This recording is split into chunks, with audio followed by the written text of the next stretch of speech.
Imperturbable, Vladimir Poutine, malgré les sanctions annoncées hier par l'Europe et les États-Unis, le président russe vient de confirmer le rattachement, la réunification, dit-il, de la Crimée à la Russie. Cette loi que Vladimir Poutine demande aux parlementaires de signer, eh bien, elle est paraphée en ce moment, en direct sous vos yeux.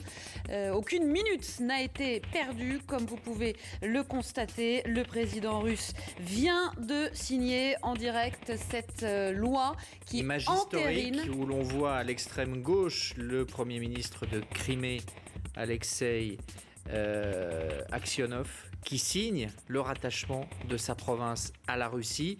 Ce qui veut dire que la Crimée va devenir, dans les jours, les semaines à venir, un nouvel oblast, une nouvelle région de la fédération russe. Regardez les applaudissements de l'ensemble de ces parlementaires. C'est un moment historique pour Vladimir Poutine. C'est le parachèvement de 15 années de sa politique menée avec Lavrov sur la scène internationale pour faire revenir la Russie au premier plan et surtout pour que la Russie ne rende plus de compte à personne.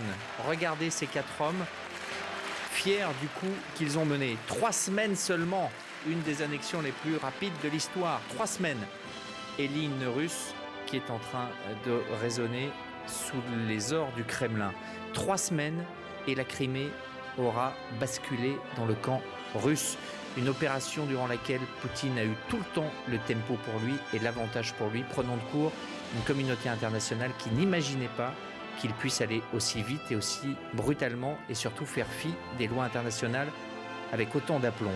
Voilà donc la Crimée, qui est la province perdue des Russes, qui était russe depuis 250 ans et qui, depuis l'indépendance de l'Ukraine, restait attachée à l'Ukraine. Voilà la Crimée qui rentre dans le giron de la mère patrie. Pour les habitants de Crimée et pour les Russes, ça n'est que la suite logique de l'histoire. C'est ça qu'il faut bien comprendre.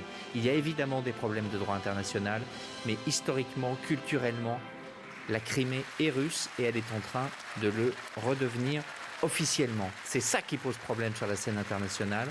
C'est cette absence de concertation, c'est ce passage en force qu'a effectué Vladimir Poutine. Et c'est ça qui fait que cette crise, pour l'instant, n'est toujours pas résolue. Mais c'est ce à quoi nous assistons, la première grande victoire de Poutine sur la scène internationale. Alors certains diront que pour lui c'est le début de la fin parce qu'il est en train de s'isoler. Ça, l'avenir le dira. Mais ce qui est sûr, c'est que de son point de vue, c'est sans doute le moment le plus intense depuis son arrivée au pouvoir à l'époque